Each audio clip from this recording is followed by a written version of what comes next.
안녕하세요. 오늘은 우리가 정말 자주 쓰는 단어죠.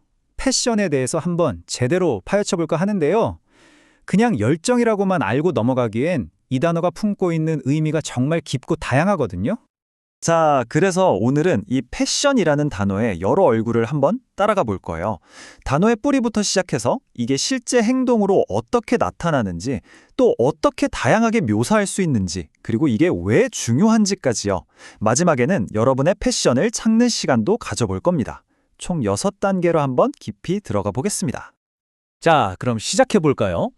우선 패션의 가장 깊은 뿌리, 그 근원부터 한번 캐보겠습니다.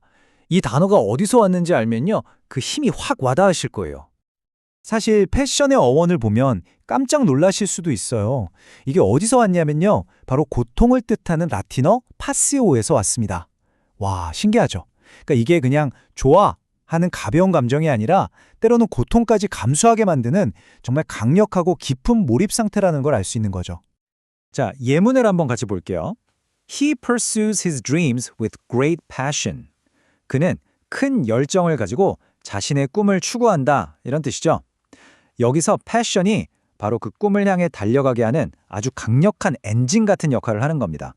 좋아요. 그럼 이제 패션이 그냥 마음속에만 있는 감정이 아니라 우리를 어떻게 움직이게 만드는지, 그러니까 구체적인 행동으로 어떻게 나타나는지 한번 살펴보겠습니다. 아마 follow one's passion, 이 표현은 정말 많이 들어보셨을 거예요. 그렇죠? 이 말의 핵심 뉘앙스는요, 단순히 좋아하는 일을 한다는 걸 넘어서요. 그러니까 돈이나 명예 같은 바깥에서 오는 보상보다는 내 마음속 깊은 곳에서 우러나오는 그 만족감을 좇는다는 의미가 아주 강해요. 진짜 나를 찾아가는 길, 뭐 그런 느낌이죠. 이 예문을 보면 그 의미가 더 확실해져요. He quit his lucrative job to follow his passion for nature photography. 그는 자연사진 촬영에 대한 자신의 열정을 따르기 위해 보수가 좋은 직장을 그만두었다. 보세요. 돈 잘 버는 직장을 그만두고 사진을 찍으러 간 거잖아요. 이게 바로 재정적인 이득보다 내면의 목소리를 따른 아주 대표적인 선택이라고 할 수 있겠죠. 이번엔 이그나이트 패션입니다. 이그나이트가 불을 붙이다라는 뜻이잖아요. 말 그대로예요. 어떤 특별한 경험을 통해서 마음속에 새로운 열정의 불꽃이 탁 하고 켜지는 순간, 그걸 묘사하는 표현입니다. 열정이 시작되는 그 순간을 말할 때 정말 딱 맞는 표현이죠. 예문을 한번 볼까요? The science fair hoped to ignite a passion for engineering in the middle school students. 그 과학 박람회는 중학생들에게 공학에 대한 열정을 불을 붙이기를 희망했다. 그러니까 이 과학 박람회가 학생들 마음속에 공학이라는 씨앗에 불을 붙여주길 바랐다는 거죠. 어떤 행사가 열정의 불쏘시개가 될 수 있다는 걸 아주 잘 보여주는 문장입니다. 자, 이제 그냥 패션이 아니라 여기에 색깔을 입혀보는 시간을 가져볼게요. 어떤 형용사를 붙이느냐에 따라서 열정의 느낌이 정말 완전히 달라지거든요. 이거 controlled passion, 즉 통제된 열정. 이거 정말 중요한 개념입니다. 열정이 막 불처럼 타오르는데 그걸 그냥 활활 타게 내버려 두는 게 아니에요. 이성과 원칙으로 잘 다스리면서 목표를 향해 나아가는 거죠. 특히 전문가의 세계에서는 이게 정말 필수적인 덕목이에요. 이 문장을 보면 통제된 열정이 어떤 느낌인지 딱 오실 거예요. The researcher conducted the experiment with a quiet but controlled passion for discovery. 그 연구원은 발견에 대한 조용하지만 절제된 열정으로 실험을 수행했다. 겉으로는 조용하고 차분해 보이지만 마음속에서는 발견에 대한 뜨거운 열정이 이글이글 타오르고 있는 거죠. 정말 멋있지 않나요? 다음은 sheer passion인데요. 여기서 sheer는 다른 어떤 것도 섞이지 않은 순도 100% 이런 느낌이에요.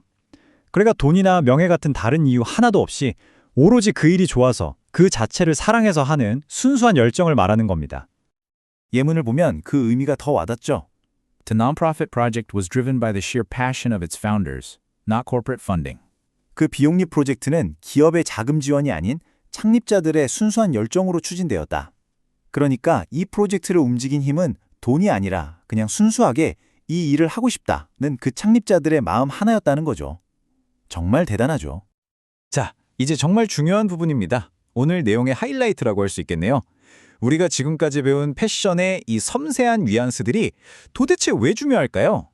이게 여러분의 학업이나 또 앞으로의 커리어와 얼마나 직접적으로 연결되는지 한번 짚어보겠습니다. 이 미묘한 차이를 아는 게 왜 중요하냐고요? 여러분의 미래를 바꿀 수도 있기 때문이에요. 예를 들어서 면접에서 그냥 저는 열정이 넘칩니다 라고 말하는 것과 저는 제 연구 분야에 대한 컨트롤드 패션을 가지고 체계적으로 목표에 접근합니다 라고 말하는 건 듣는 사람이 느끼는 깊이가 완전히 다르겠죠? 팔로우 원스 패션의 의미를 제대로 알면 진로를 더 주도적으로 설계할 수 있고요. 나의 트루 패션이 뭔지 이해하면 그냥 일하는 게 아니라 정말 만족스러운 삶을 살 수 있게 되는 거예요. 이게 바로 언어를 제대로 아는 것의 힘입니다. 좋아요. 그럼 패션의 의미를 더 날카롭게 다듬어 볼까요? 비슷한 단어들 옆에 딱 놓고 비교해 보면 그 차이가 아주 선명하게 보일 겁니다. 자, 여기 표를 한번 보세요. 패션은 감정적인 몰입의 깊이에 방점이 찍혀 있고요. 반면에 엔투지애즘은 밖으로 보여주는 밝고 긍정적인 에너지에 더 가까워요. 그리고 fervor는 이건 거의 종교적인 수준의 뜨거운 열렬함이고요. zeal은 목표를 이루기 위한 끈기 있는 실천력에 가깝습니다. 다 비슷해 보이지만 이렇게 결이 다르다는 거 꼭 기억해 두세요. 자, 이제 마지막 단계입니다. 지금까지는 단어의 뜻을 배우는 시간이었다면 이제는 이 개념을 여러분 자신에게 직접 적용해 볼 시간이에요. 오늘 우리가 함께 살펴본 것처럼 패션은 그냥 좋다 하는 단순한 감정이 결코 아니에요. 이건 우리를 움직이게 만드는 아주 깊고 내면적인 에너지고요. 때로는 성공을 위해서 반드시 통제하고 다스려야 하는 강력한 힘이기도 합니다. 이제 여러분은 자신의 열정을 훨씬 더 섬세하고 정확하게 표현할 수 있는 언어를 가지게 되셨어요. 오늘 배운 것들을 떠올리면서 한번 스스로에게 질문을 던져보면 어떨까요? 나의 진짜 열정, true passion은 뭘까? 그리고 그건 controlled passion일까? 아니면 sheer passion일까? 여러분의 깊은 고민을 진심으로 응원하겠습니다.